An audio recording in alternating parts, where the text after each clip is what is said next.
Kami mahasiswa Universitas Nusa Nipah Maumere, Fakultas Ilmu Kesehatan, Prodi S1 Keperawatan. Kami akan menjelaskan tentang anatomi sistem persyarafan.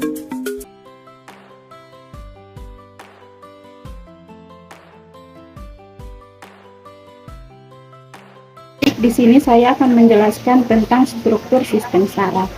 Apa pengertian sistem saraf? Sistem saraf merupakan sistem kompleks yang berperan dalam mengatur dan mengordinasikan seluruh aktivitas tubuh. Sistem ini memungkinkan Anda untuk melakukan berbagai kegiatan seperti berjalan, berbicara, menelan, bernapas, serta semua aktivitas mental, termasuk berpikir, belajar, dan mengingat. Ini juga membantu Anda mengontrol bagaimana tubuh bereaksi dalam keadaan darurat. Sistem saraf pada manusia terdiri dari otak, sumsum tulang belakang, organ-organ sensorik, mata, telinga, dan organ-organ lainnya, dan semua saraf yang menghubungkan organ-organ tersebut dengan seluruh tubuh. Sistem ini bekerja dalam mengambil informasi melalui bagian tubuh atau indera tertentu, memproses informasi tersebut serta memicu reaksi seperti membuat otak Anda bergerak, merasakan sakit, atau bernapas. Dalam menjalankan kerjanya tersebut, sistem saraf terbagi menjadi dua struktur atau susunan, yaitu saraf pusat dan sistem saraf tepi. Sistem saraf pusat terdiri dari otak dan sumsum tulang belakang, sedangkan saraf tepi terdiri dari saraf yang menghubungkan saraf pusat ke seluruh tubuh Anda. Dalam saraf tepi terbagi ke dua susunan besar, yaitu saraf somatik dan otonom. Anatomi dan bagian sistem saraf. Secara garis besar, terdapat 3 bagian pada sistem saraf pusat manusia. Ketiga bagian tersebut, yang pertama, otak. Otak merupakan mesin pengendali utama segala fungsi tubuh. Seperti yang disebut di atas, organ ini merupakan bagian dalam sistem saraf pusat manusia. Jika saraf pusat merupakan pusat kontrol tubuh, maka otak adalah markas besarnya. Otak terbagi ke dalam beberapa bagian dengan fungsi masing-masing. Secara umum, bagian otak terdiri dari otak besar, otak kecil, batang otak, serta bagian otak lainnya. Bagian-bagian ini dilindungi oleh tengkorak dan selaput otak, meningitis, dan dikelilingi oleh cairan cerebrospinal untuk menghindari terjadinya cedera otak. 2. Sumsum tulang belakang. Sama dengan otak, sumsum tulang belakang juga merupakan bagian dari sumsum saraf pusat. Sumsum tulang belakang langsung terhubung ke otak melalui batang otak dan kemudian mengalir sepanjang ruas tulang belakang. Saraf tulang belakang berperan dalam aktivitas sehari-hari dengan mengirimkan sinyal dari otak ke bagian lainnya dari tubuh dan memerintahkan otak untuk bergerak. Selain itu, sumsum tulang belakang juga menerima masukan sensorik dari tubuh, memprosesnya dan mengirimkan informasi tersebut ke otak. Yang 3, sel saraf atau neuron. Bagian tak kalah penting dari anatomi sistem saraf merupakan sel saraf itu sendiri atau disebut neuron. Fungsi sel saraf atau neuron adalah menghantarkan impuls saraf. Berdasarkan fungsinya, neuron terbagi dalam 3 jenis, yaitu neuron sensorik yang membawa pesan ke saraf pusat, neuron motorik yang membawa pesan dari saraf pusat, serta interneuron yang menghantarkan pesan antara neuron sensorik dan motorik di saraf pusat. Setiap neuron atau sel saraf tersebut terdiri dari 3 bagian atau struktur dasar. Anatomi neuron tersebut yaitu badan sel yang memiliki inti, dendrit yang berbentuk seperti cabang dan berfungsi menerima stimulus dan membawa impuls ke badan sel. Akson yaitu bagian dari sel saraf yang membawa impuls keluar dari badan sel. Akson umumnya dikelilingi oleh mielin, yaitu lapisan padat berlemak yang melindungi saraf dan membantu pesan untuk keluar. Pada saraf tepi, mielin ini diproduksi oleh sel Schwann. Sel-sel saraf ini dapat ditemukan di seluruh tubuh.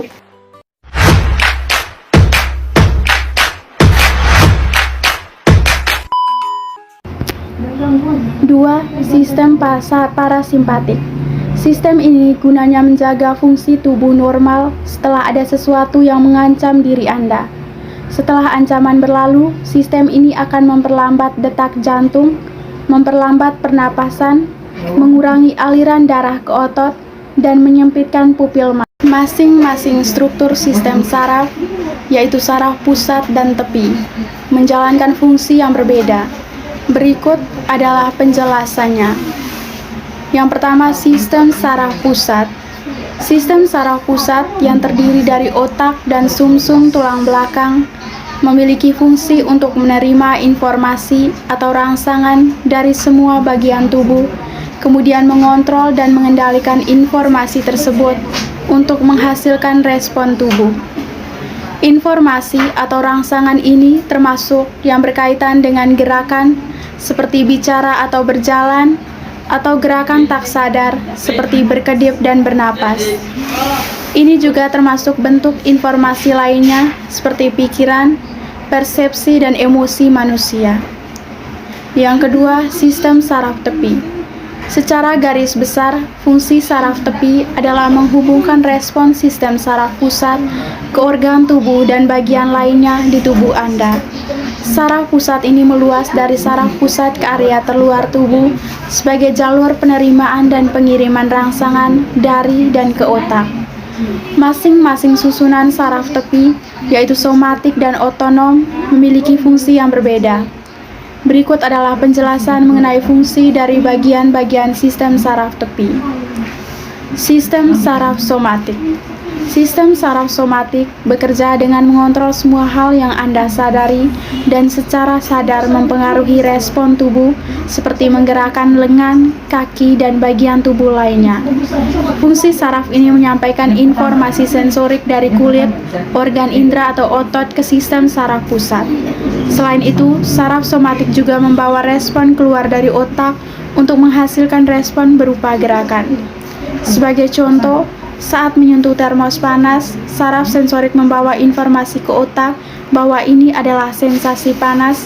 Setelah itu, saraf motorik membawa informasi dari otak ke tangan untuk segera menghindar dengan menggerakkan, melepas, atau menarik tangan dari termos panas tersebut.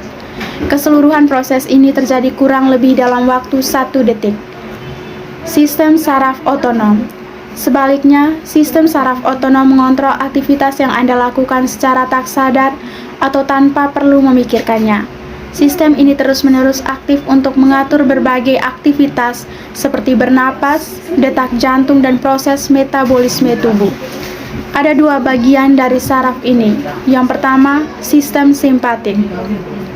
Sistem ini mengatur respon perlawanan dari dalam tubuh ketika ada ancaman pada diri Anda. Sistem ini juga mempersiapkan tubuh untuk mengeluarkan energi dan menghadapi potensi ancaman di lingkungan. Misalnya, ketika Anda sedang cemas atau takut, saraf simpatik akan memicu respon dengan mempercepat detak jantung, meningkatkan laju pernapasan, meningkatkan aliran darah ke otot, mengaktifkan kelenjar produksi keringat, dan melebarkan pupil mata. Penyakit sistem saraf. Berbagai penyakit atau gangguan saraf. Ada beberapa gangguan atau penyakit yang mungkin terjadi hingga mengganggu fungsi vital dari sistem saraf pada manusia. Berikut adalah macam-macam penyakit saraf. Yang pertama, Alzheimer. Penyakit Alzheimer adalah penyakit yang menyerang sel-sel otak dan neuron transmitter atau bahan kimia yang membawa pesan di antara sel-sel otak. Penyakit ini memengaruhi fungsi otak, memengaruhi ingatan Anda dan cara Anda berperilaku. Yang kedua, Parkinson. Penyakit Parkinson adalah gangguan yang terjadi ketika sel-sel saraf tidak menghasilkan cukup dopamin, yaitu bahan kimia yang sangat penting untuk kelancaran kontrol otot dan gerakan. Yang ketiga, multiple sclerosis.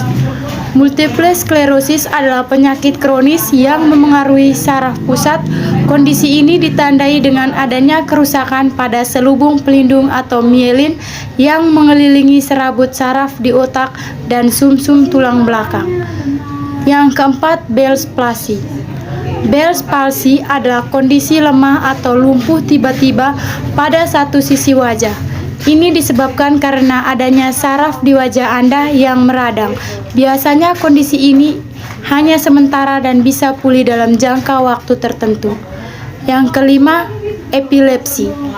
Epilepsi adalah kondisi yang ditandai dengan kejang yang berulang atau kambuh. Kondisi ini dapat terjadi karena adanya gangguan aktivitas listrik di otak.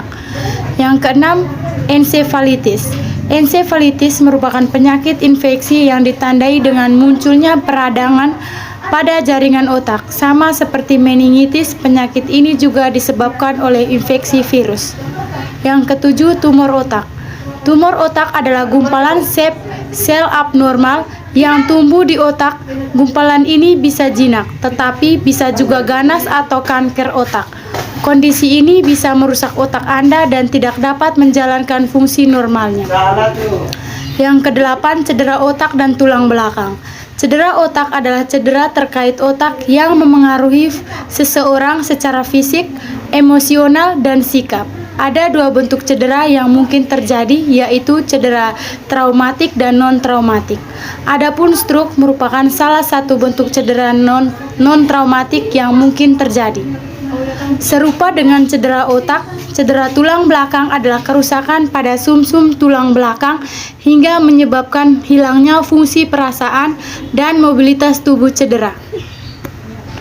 Ciri-ciri atau gejala penyakit saraf.